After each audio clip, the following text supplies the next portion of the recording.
to jump back out of that into the positives, in recent weeks, we've looked at consultants pointing to sort of that hockey stick effect and the back end of the year, things becoming more viable and projects coming online and things will take off then. We've heard it from a contractor point of view and a surveyor point of view.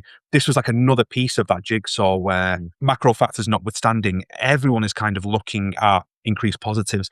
One of the things that I found interesting within the piece that we looked at within specification was that they break down 5 key components that make up that sentiment and where it's come from. Those include new orders, the output delivery and supply delivery. Those 3 things are all up. So that's where the positive sentiment is coming from. Employment and purchase of stock down. Peter Sumpton, we've got a remit to go behind the headlines and find the positives. Some big stuff happening in the world at the minute. Have we managed it this week, do you think? By the end of this episode, people will be full of positivity. I'm pretty sure. Look, we're heading into spring, so best foot forward. The sun's actually shining yet again for another episode, and both our summery, shiny dispositions will shine on through some of the poor standards and state that the world is currently in. Let's face it. Yeah. Can only control the bits that you can control. I guess not for a second suggesting we can control construction, but not to be churlish about what is happening at the minute. Obviously, we're alluding to the Middle East conflict that has broken out since the last time we recorded. But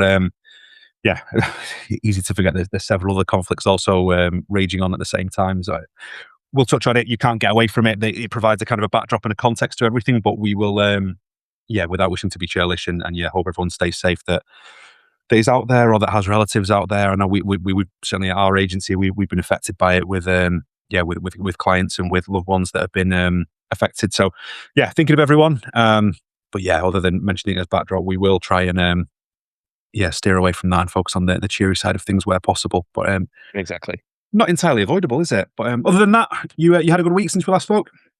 Yeah, not too bad. Like I say, heading into spring, so it's just nice to.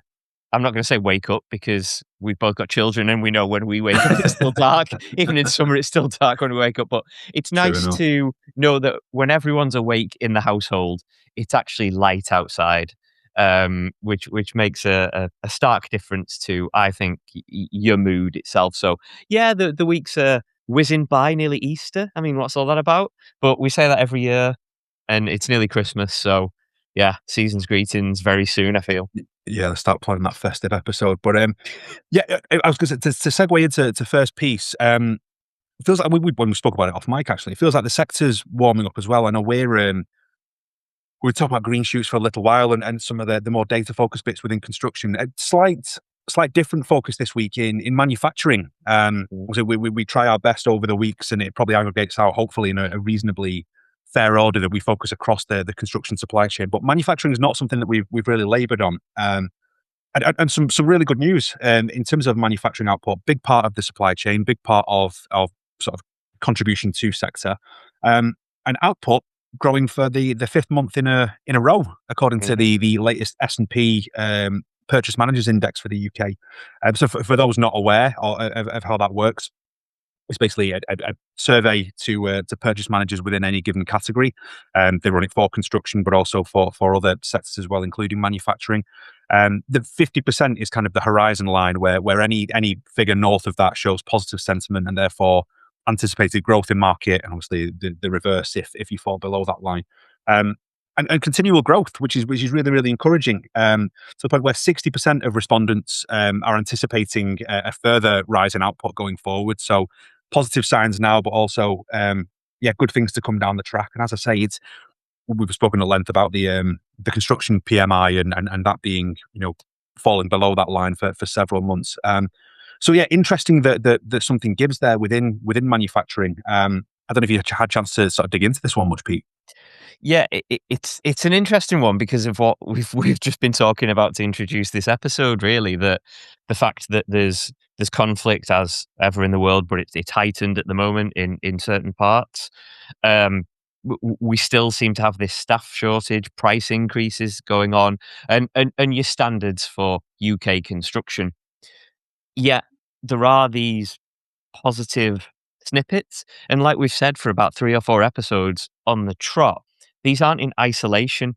There's some really good links here to other stories we've covered and other stories we will cover, which Mhm. just makes you think that there is there is a good trajectory going on here. We are heading in the right direction. We've probably said that hundreds of times before about industry, but it's true, and yeah, above 50 is a positive. 51.7 down slightly from January's 51.8, but let's not split hairs when it is a positive. And it was 17th month high in January.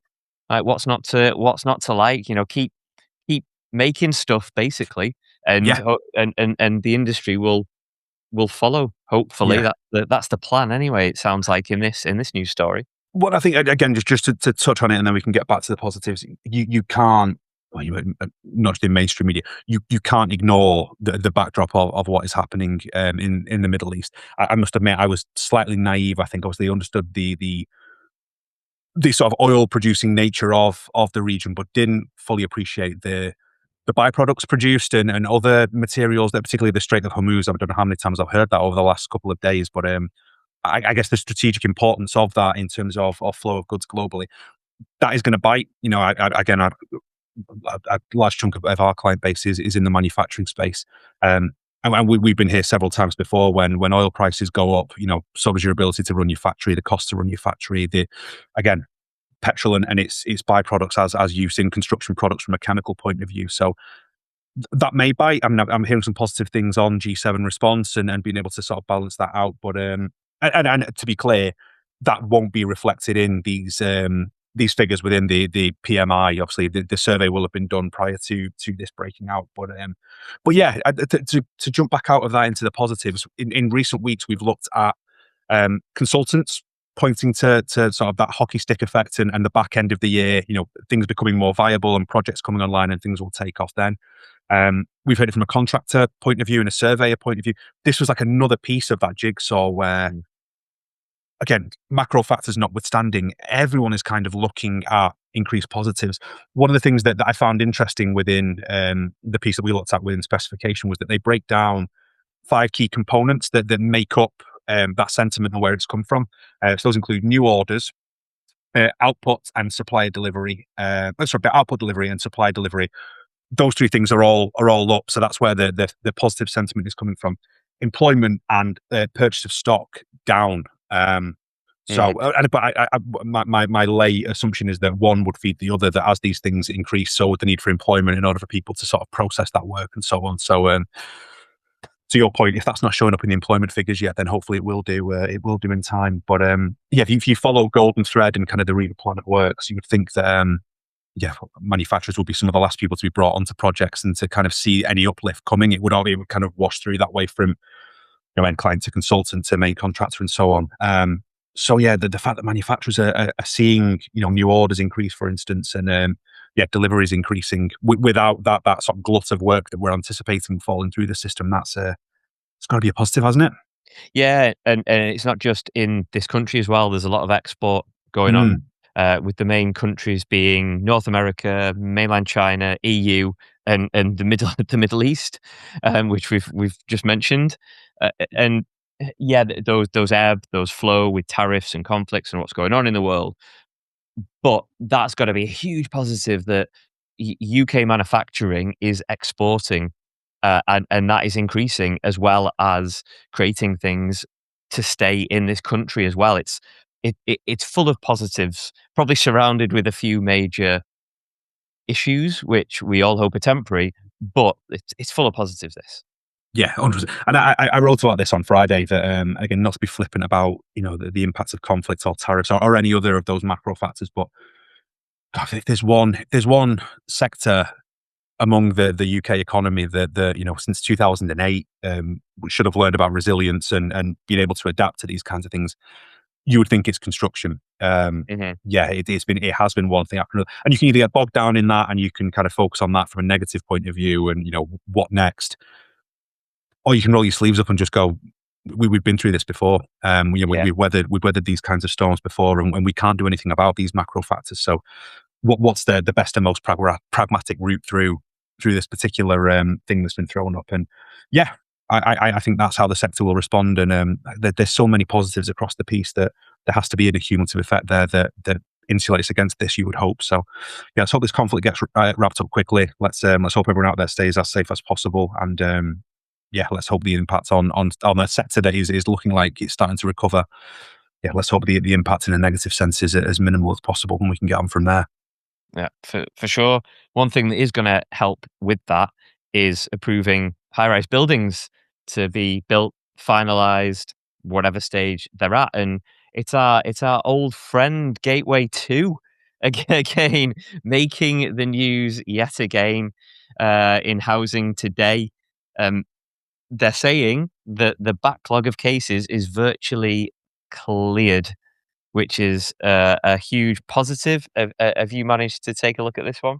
Yeah, yeah, absolutely. I was going to say we've covered it a few times. It was along with AI. It was probably the sector buzzword of last year, wasn't it? But when we said it a couple of times, going back to was it September, October that Andy Rowe was called before Parliament to sort of be held answerable on this, and a pretty damning report in November, December from the Lords as to progress made. But good grief! I've probably said it on this a couple of times since. I remember feeling like some of their claims around clearing backlog, and I think initially some small slippage that we'll let them off with. They'd said by the end of the year that the things they put in place, like the innovation unit, for instance, and lessons learned in terms of internal reviews and so on, meant that they would clear the backlog by the end of the year. I have to be honest, I didn't think they'd do it.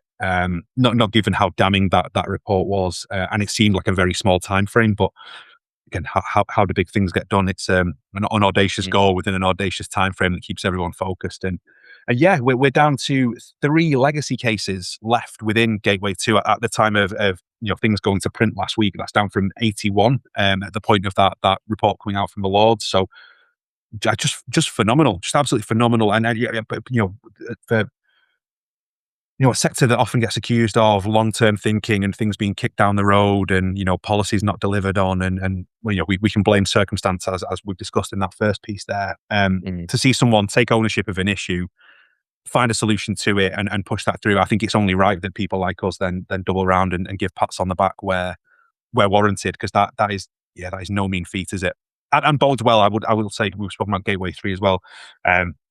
From the freedom of information request that we covered a couple of weeks back, that yeah, it bodes well. If the lessons learned here can be applied there, then one would hope we start to get within the context of the building safety regulations that we can't forget are there to ensure safer buildings and the preservation of life for those using them.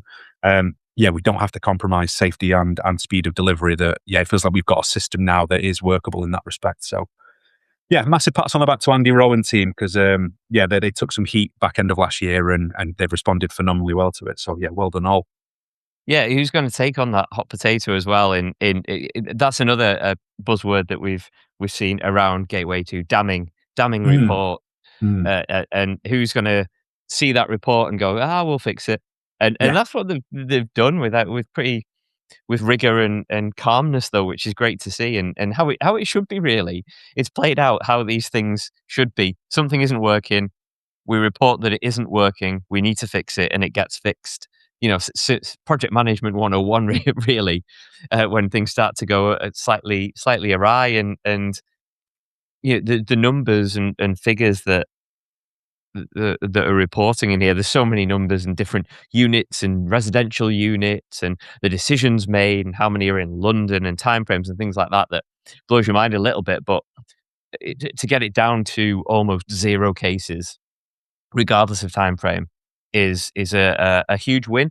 And I don't particularly mind that some are still caught up, to be perfectly honest. I'm not close enough to know what they are or why, but that just says to me that at some point they are doing due diligence, and I think I've said this before, but they're not just passing things through to clear a backlog, and that yeah, should give everybody confidence that they're doing what they should be doing faster and more effectively. yeah, for certain. I think just to give some of those underlying stats there, we're looking at an average decision time now of 18 weeks, which it's not insignificant, but it seems Mm. pretty reasonable given what the assessor is there to do. Again, it's about life safety. So yeah, getting it right within that period. If that then means it can progress to build ultimately, and again, let's not forget that that's the aim at the end of Gateway 2, isn't it? Gateway 3 is obviously about existing structures and their sign off for occupation. So from a sector point of view, back to our first story in terms of getting Mhm. shovels in the ground and getting things moving, this is crucially important. So 18 weeks for an average decision time there, which again I don't think is unreasonable as long as people are aware of that going in. Um, 3 legacy cases down from 81. There are 18 longer term cases where there is some complexity that needs to be unpicked. But again, to your point, they've been transparent on that. One of the things that really caught my eye, because I had in fact, I don't even think we discussed it, but the last time we were looking at the clearance of Gateway 2 numbers, one of the things that worried me was a lack of reporting around new submissions. Like, it's all well and good getting the Mm. backlog cleared, but do we have that pipeline of new applications coming through, and what does that say about capacity going forward? It's actually increasing, which is really, really good. So we get rid of these legacy cases in order to free up bandwidth within the assessor to be able to then process this new work. So yeah, if the sector is going to recover, I'm not even going to mention 1.5 million homes in an ASIC kind of serious way, but yeah, if it's going to start to move for the benefit of everyone in the sector and ultimately for the public that will occupy these buildings and that want new homes to live in, then yeah, and that all bodes really well. Again, in terms of transparency, remediation is an issue and it has been declared there. So that needs to be addressed and yeah, is not insignificant. But allegedly there's an imminent plan, and based on Mhm. their ownership and delivery to date, as you say, who would doubt them? And again, in terms of pat on the back, positive sort of comments out of government as well, recognizing how damning they had been in previous reports, but then again giving credit where it's due. So just a really good story all around, Pete. From some of the justified headlines that this garnered last year, and concerns about we want building safety, but from a have we pushed the system too far in terms of over legislating and in terms of sort of interrupting the way that we build? But Mm.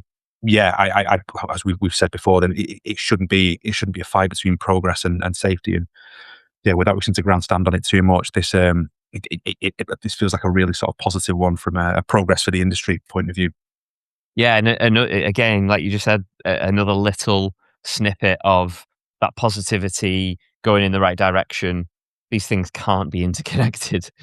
Far from it. It's yet another thing where buildings are moving. They're getting things onto site, i.e., being manufactured, be it in this country or abroad. Things are coming in, and that means we need people to do work. Hmm. So it's all interconnected. And speaking of people doing work, we'll finish. If you ever want to see how to write a very short column in a really eloquent way, you want to check out construction management. Um, and I hope I get her name right. Is it? No, I'm not even going to try and say it. I'll let you do the pronunciation because I'm just going to murder her name. So apologies. I'm not going to go there. But this is all about national site standards and not just including women, but this actual news story is women's inclusion and making it the norm, which I just feel a bit weird in saying because it shouldn't even be a story. It should just be the norm. But unfortunately, in our industry, it's known as male dominated. It still is male dominated. And it's sad that these things have to be said, but they are being said, and there is progress, and there is actual. We'll come on to them, but there's actual case studies to back up what this whole article is about. So, on that note, if you'd like to introduce the author and give your take on this, that'd be great. I will do my best to any, but please forgive us for any mispronunciation. But yeah, Desiree Blamey from the Considerate Constructor Scheme is the author of the piece. And just for some sort of background and context on this, this is this idea of inclusive PPE and but broader than that, actually, because it is bigger than PPE. I know Sandy Rees has done a lot of work on the development of a British standard for inclusive PPE. This is much more all encompassing. So yeah, she may be embarrassed in giving her the credit, but Renee Preston of Galloway Construction has been a key sort of force behind this in developing construction for women, who is the organisation that has pushed on this. Um, And then, yeah, they've developed a national site standard that is much more all encompassing than PPE to try and make sites more inclusive. Obviously, as you say, um, there is a lens firmly on making sites more inclusive for women, but I think there are a number of things in here that are just of benefit to everyone. And that's when sites are more inclusive and workplaces are more inclusive, everyone benefits from that. So for anyone tutting at why does this get attention and International Women's Day and everything else like that, that's why it's for the benefit of us all if these things are more equitable and more inclusive. But as you say, a really great piece of writing where Desiree has kind of looked at the national site standard, but then has broken down what that means from a considerate constructor scheme member point of view. There'll be lots of people reading this article that run sites under the scheme, and this gives a practical and broader contextual view of why this exists, how you incorporate it into your current workflows, what it might mean on site, and so on. So to zoom out, if you don't mind, Peter, and give that kind of broader context on this, the minimum requirements for anyone running sites now, you need to have female fit PPE available as standard from day one. So it's not have someone start and then order stuff and then they're delayed in joining in on site or making do with existing stuff. Like, that has to be a baseline standard inclusion. Um, Clean and secure welfare facilities, including storage and wellbeing space, which several sites around where I work in Manchester, where that is now being done. So that's, yeah, I can see that in action, which is great. Zero tolerance of harassment and discriminatory behaviour with clear reporting routes, inclusive operational practices, task allocation and communication, as well as mandatory training and induction briefings and access to mentoring, training and progression pathways. So things that in some respects you kind of look and go, why weren't we doing that anyway? We've spoken about it several times that image of the sector from an employment point of view, from a retention point of view. I'm a firm believer that our job is to appeal to as many people as possible and kind of mass market the sector. So yeah, the message seems to have finally gotten through. And thank God that it has. So yeah, for anyone managing sites that hasn't come across this, that's the broad context of what you need to be providing. But as you say, a really, really brilliant article providing several examples of where this aligns with CCS, the sort of clauses within the CCS agreement that this would align with, and some good examples of in practice from different Mm. sort of businesses within industry. I don't know if you sort of picked up on those. Yes, so she finishes the article with three, just three, and there's bound to be more, but three organisations that have done. I think she focuses in on singular things. So the first one's Graham Construction, and they were looking at the more psychological element of it to tackle the gender imbalance in the industry. And it's just simple things like Mm, providing insights and messaging and outreach and targeting the right people to get engagement from within the organization. And it sounds, well, to a layman, it sounds pretty basic, mm, but in our industry, it is male dominated. It just fundamentally is, and that can be really intimidating. Um, I've never had the pleasure of going on a hen do, but I can imagine if you were a male in the middle of a hen do, it could be pretty intimidating, you know. Um, so not that I'm comparing a construction site to a hen do. There's completely different connotations going on there, but being that singular figure or seeing in isolation or seeing as slightly different, I can mm, see it being really intimidating. So there's Graham Construction. Balfour Beatty did an actual roadshow about PPE. Again, it sounds, if you were going to say, "Oh, we're doing a roadshow on PPE," you'd think it'd be somebody selling PPE, but it isn't, and it can't be understated how important this is. It's not just about it fitting and feeling like it mm. should fit you. It's about safety. It's Yeah. about making sure that if, regardless of your gender, you come onto a building site, you're gonna leave in exactly the same way that you came on. You know, and it sounds crazy that we weren't doing this already, but it's things like, so, what they're highlighting is greater access to PPE, comfort and safety, like I've just said, and reinforcing that commitment that they've got to, like you said, from day one, PPE is available for everybody. And the final example is from Knight Harwood, and this is about sexual harassment. And I never thought I'd be on a podcast where we talk about sexual harassment, to be fair. So this is a first for me, but the fact that we're having to mention things like this, it shows Mm, that we have got some work to do. Um, but hearing these big names have these initiatives is a huge positive, not just for them, not just for the industry, but for the UK in general. And I don't think there are any industries that should be excluding one or the other. They mm. just shouldn't. So it's fair play, really well written piece, really good examples, really well structured, and highlighting everything that needed to be highlighted in a simplistic manner, because this stuff should be simple. Really hard to get it ingrained, but it should be simple. Nail on head, I think, there, Pete. Well, firstly, well done to Renee and everyone at Construction for Women for pushing to the point where this has been launched in the Lords and is there now ready for adoption. It's the first governance-led UK framework for these minimal expectations. They stress minimal expectations that Yeah. we should be going above and beyond these things. And you're absolutely right. It should just be the expected norm anyway. So yeah, it's there as a minimum framework rather than a target to hit.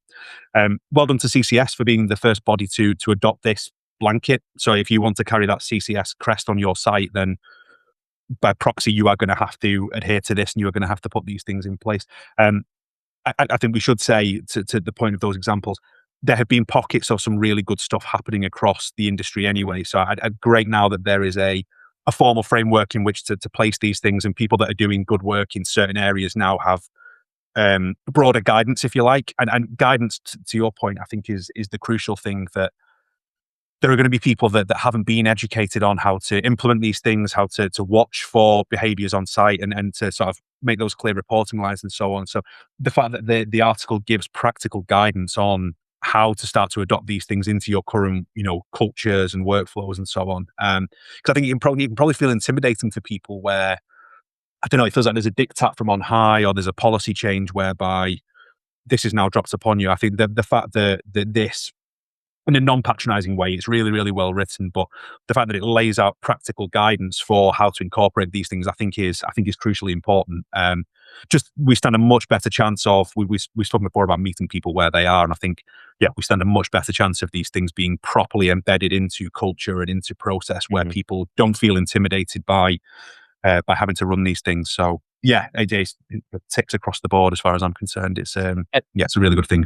I think it stretches further, and this is what the article is about, but it stretches further than just focusing on women as Mm, well. mm. It's inclusion for everybody. And what I mean by that, and as stupid as it sounds, I remember going on sites and not having PPE, and going into rooms, and choosing a jacket, and you had a choice between XL, XXL, and XXXXL, and you're like, none of those are gonna fit my frame, and that's just a jacket. And you think wider, you think rigger boots, and the likes, it becomes a hazard. So, yeah, I think we're a bit further along than that, but yeah, it needs to be said, and you need this guidance, not enforced, like you rightly said. It needs almost from the ground up rather than the top down.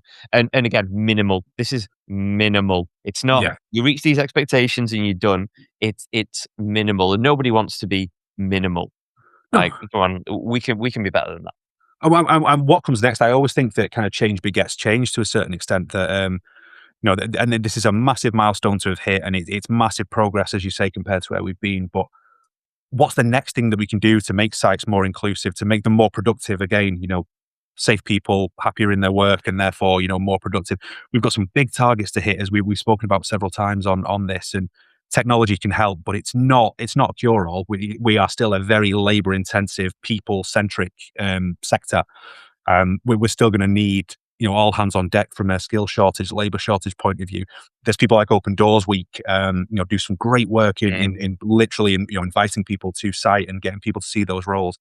Imagine how much more powerful that's going to be if people can see someone that looks like them on site, that is well catered for, that is cared for, that has a stake in the success of that project. It raises everyone. So yeah, I'm really excited, but let's not stop there. Let's see what else we can try to seek to improve on site and push this further forward because I think we need it.